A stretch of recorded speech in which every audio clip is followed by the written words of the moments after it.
안녕하세요. 초심개미 해나입니다. 지난 영상에서 샤페론, 모아데이터, 핀텔 이 세 종목의 차트로 추세선과 지지, 저항의 기본 개념에 대해 공부해 봤었죠? 추세선의 모습에 따른 대략적인 흐름을 예측해 보았었습니다. 오늘은 추세선의 또 다른 비밀에 대해 말씀드리려고 해요. 먼저 결론부터 말씀드리면 추세선은 지지와 저항의 기능을 한다. 입니다. 우리가 지지선 혹은 저항선도 공부해 봤었죠? 추세선도 동일한 기능을 한답니다. 이 내용을 좀 더 쉽게 설명드리기 위해서 모아데이터 종목의 차트를 가져왔어요. 그리고 추세선과 거래량 지표를 활용하여 덕산 하이메탈, 샤페론, 유로 종목의 주가 흐름을 예측해보는 시간을 가져보겠습니다.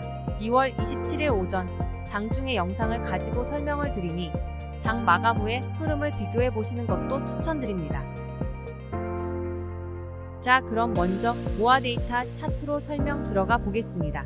10월 중순부터 진행된 상승 흐름이 시작되었던 부분으로 가보겠습니다.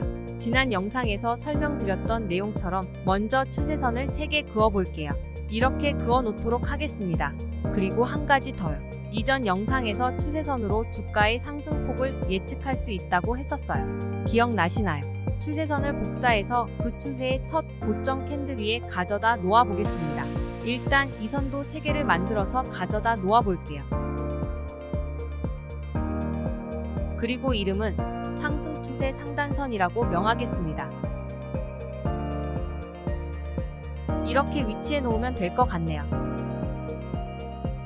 이 선들은 구분을 편하게 하기 위해 다른 색으로 해놓겠습니다. 색을 변경하는 동안 잠시만 기다려주세요.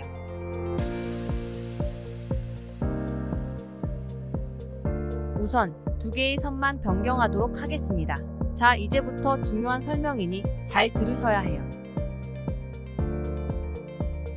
먼저 1차 상승 추세선을 현재 캔들이 있는 부분까지 길게 연장을 해보도록 하겠습니다. 잘 봐보세요.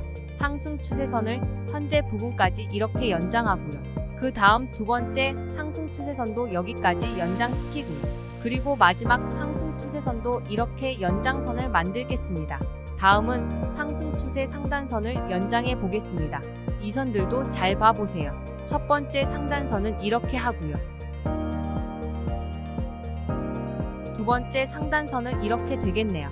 두 번째 선까지만 연장하겠습니다.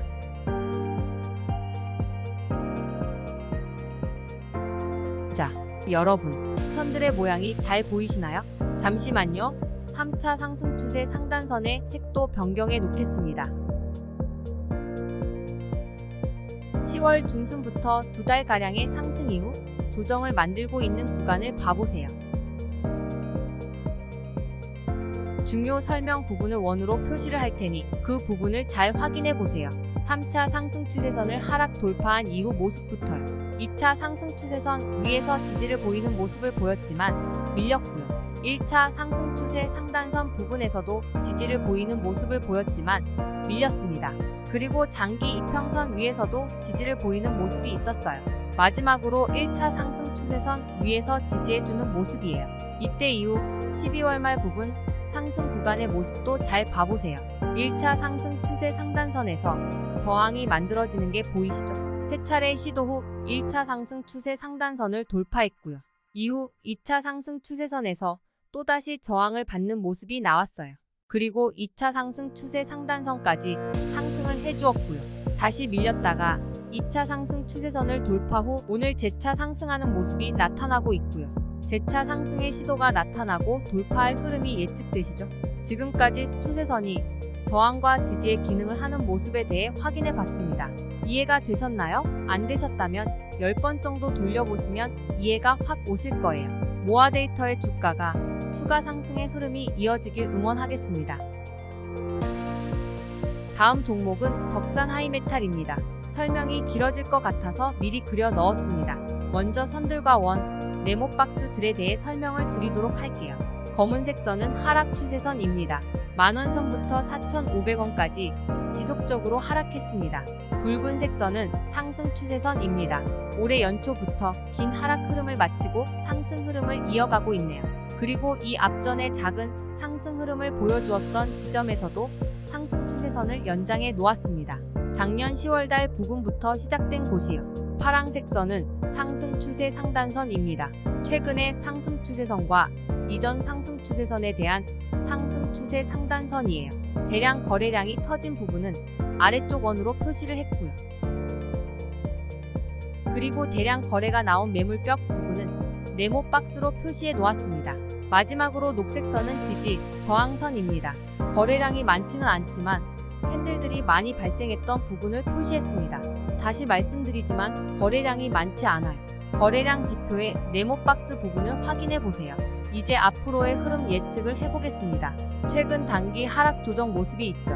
그리고 어제, 오늘 단기 하락 추세선을 돌파하는 양봉의 흐름을 이어가고 있어요. 여기 원안의 내용처럼요. 보이시죠?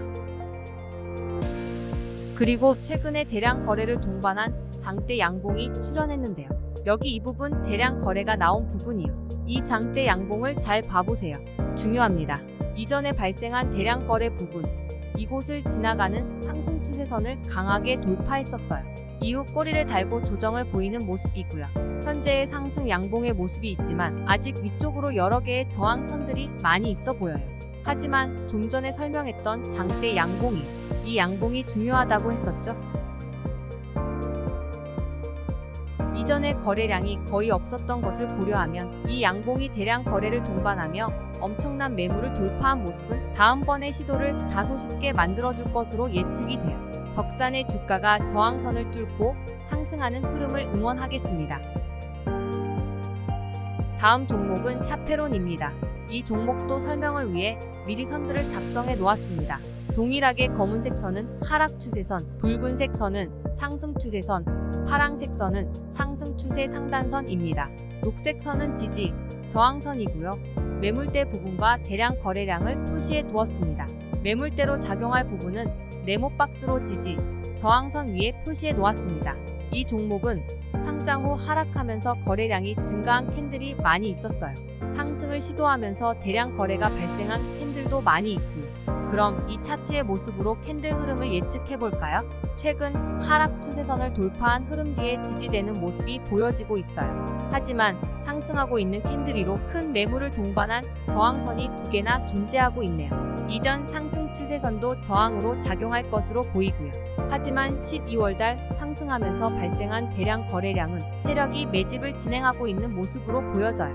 1월달 이후로 적은 거래량 증가로도 상승의 캔들을 만들어내고 있고 조정 시의 거래량이 거의 없어 보이는 모습이니까요. 세력의 매집이 맞고 시장에 큰 하락이 없다면 상승 추세 흐름을 예측해 볼 수 있을 것 같아요. 다음 종목은 유로입니다. 이 종목도 차트에 미리 중요한 선들을 적용해 놓았습니다. 검은색 선은 이렇게 하락 추세선입니다. 장기 흐름의 하락 추세선이에요. 단기 하락 추세의 두 곳은 그려 넣지 않았습니다. 그리고 붉은색 선은 상승 추세선입니다. 네 곳의 장기 혹은 단기 상승 추세선을 그려 넣었습니다. 최근의 캔들들이 상승 추세선의 각도를 세우고 상승을 하고 있어요. 대량 거래량이 있는 모습이 이렇게 있고요. 대량 거래량으로 발생한 매물들은 네모 박스 모양으로 표시해 놓았습니다. 그리고 그 박스 위에는 녹색 선으로 지지 저항선을 그려 놓았습니다. 이제 이 차트의 모습으로 캔들의 흐름을 예측해 볼까요?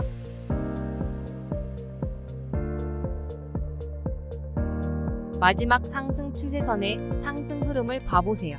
상승 추세선을 이탈하는 2개의 캔들, 음봉과 양봉이 발생했어요. 여기 원안의 모습이요. 그 후에 장기 흐름의 하락 추세선을 돌파한 장대 양봉이 발생했고요. 어제는 하락 추세선을 지지한 음봉이, 오늘은 상승을 이어가는 양봉이 나오고 있어요. 오늘 양봉 위로 녹색의 저항선이 있네요. 매물도 좀 있어 보이고요.